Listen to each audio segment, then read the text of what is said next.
Laura is a 31-year-old senior airman in the US Air Force in Alaska. Just got hit with some seriously dark changes involving a 9-year-old girl from Long Island, New York. Apparently, this dude was pretending to be a 13-year-old kid named Dave online. It started on TikTok back in August 2024, and then he slid over to Roblox.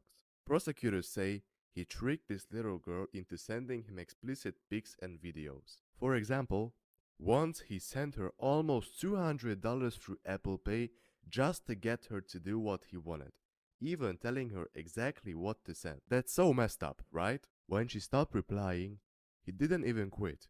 He tried hitting up her through her mom's phone, not realizing who he was texting. The family caught on, freaked out, and called the cops. The FBI tracked him down using his phone number, iCloud, and all that stuff. Ryan Romero Ducan, a 29-year-old from Queens, New York, is a security guard. Or was.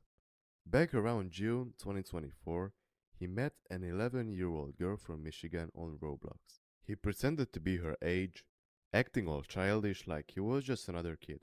They played together a few times, but then he got her to hop over to this app called Just Talk to chat more. That's when things went south. Feds say he started pursuing her into sending him explicit pics, and then he threatened her by saying things like, "I will track you down and I'll do bad stuff if you don't do what I say." She was scared out of her mind, so she sent some. Until she finally told him she was only 11. And get this, he didn't even care, kept pushing her for more. He even sent her pics of himself, including one where he's rocking a polo shirt from Challenge Charter School where he worked. That's how the cops eventually tracked him down. When her family found out, they went crazy and called the police. The FBI got involved, dug through her phone and stuff, and boom, arrested him in January 2025. He showed up to a federal court in Grand Rapids, facing 3 counts of sexual exploitation of a child. Dude's in custody now, and it's looking rough for him. Joseph Randall, a 20-year-old dude from Baton Rouge, just got busted in a seriously twisted case. So this guy was allegedly creeping on Roblox. Back in November 2024, the FBI hit up the East Baton Rouge Sheriff's crew about 2 messed up situations tied to an online user. They tracked it back to Randall. And trust me, it's bad. The first victim was a 14-year-old girl from North Carolina. She says she met Randall on Roblox, and after texting with her, he slid over to Discord. The thing is, he knew she was 14, but that didn't stop him. Cops say he pressured her into sending inappropriate pics, and it gets worse.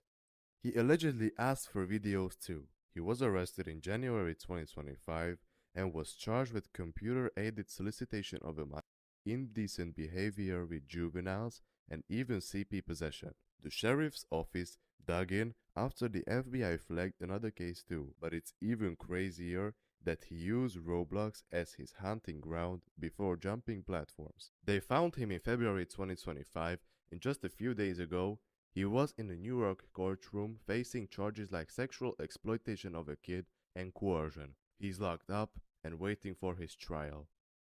Darius Medalwick is a 27-year-old guy from Wayne, New Jersey. This dude's story is straight up wild.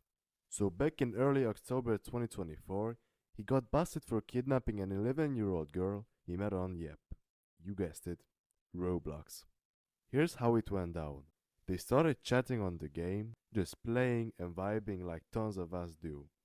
But then he got her to switch over to FaceTime, and things got real sketchy real fast. Feds say he convinced her to sneak out of her house in the middle of the night.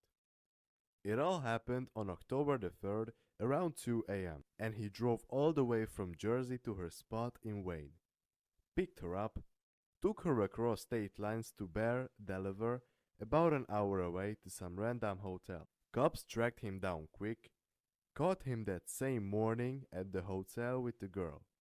Turns out, her family reported her missing when they realized she was gone, and the FBI jumped in, linking it all back to his phone and a Roblox account. He's locked up now, facing federal kidnapping charges, and they're still digging into what else he might have been up to.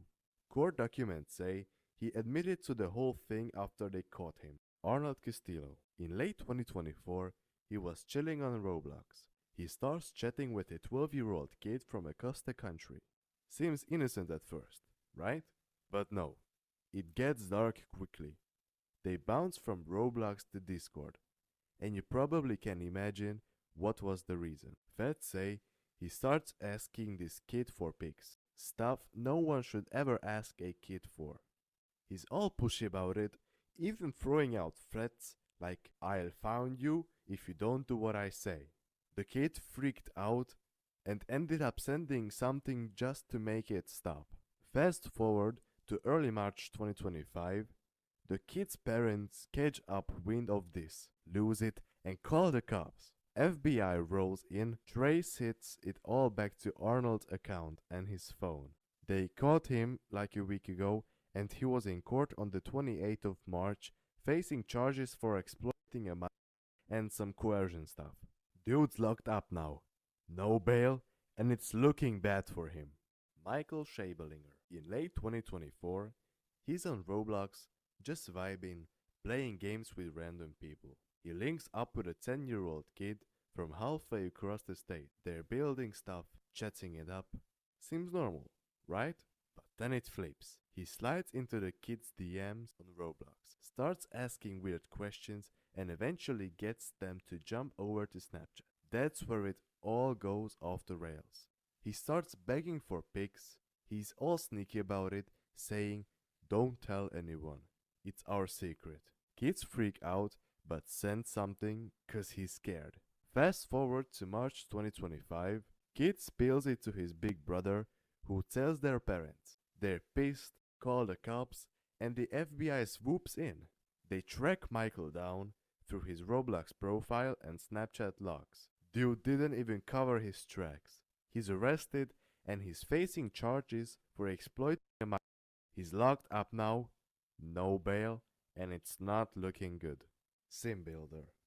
Yeah, the dude who made Vehicle Simulator, one of Roblox's dopest car games back in the day. He was a legend, dropping updates like new races and trucks, building a whole vibe for gearheads. But then, bam, things got weird. So rewind to September 19, 2023. Words on X say Roblox straight up terminated SimBuilder's account. Proof gone. No official reason dropped, but the community was buzzing. Some folks were like, what did he do? Others were just salty. Their favorite dev got axed. Back in 2019, he was teasing big stuff, like AI-driven cars in Vehicle Simulator. But after 2023, radio silence. Then there's this wild X post from 2023. Some dude claiming SimBuilder's falsely reported income to the IRS like $110,000 extra and tried blackmailing him to come back to work. Sounds sketchy as hell, right? Still, it's got that drama vibe. Did SimBuilder go rogue, or was it all cap? Fast forward to now, March 2025, nothing's new popped off about him crime-wise, at least not that hit the fans. His games still got fans, but without him, it's like a ghost town. Napkin Nate. You might know him as a Roblox OG, the guy who blew up with Jailbreak and Mad City videos. Dude had over 900,000 subs on YouTube, a fat following on Roblox with his group racking up to 36,000 members. And he even was in the Video Stars program. Absolute legend, right?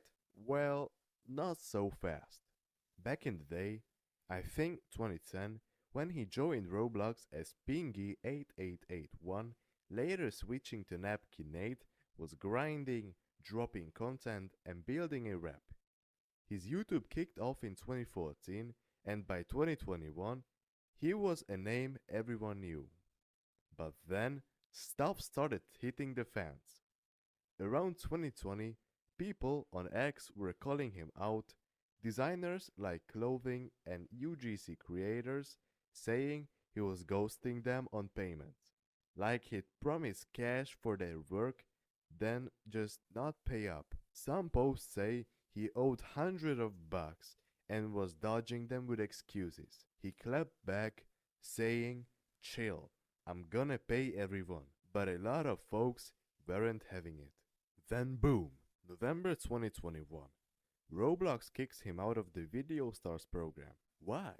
Inactivity officially. Since he stopped posting, his last tweet was ages ago and his account's been a ghost town. But the whispers?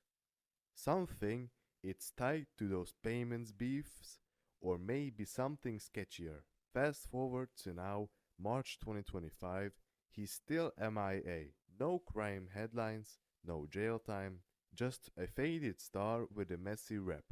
Was he just a flaky dev who couldn't keep up, or did he dip cause something bigger was brewing? Roblox ain't saying, and neither is he.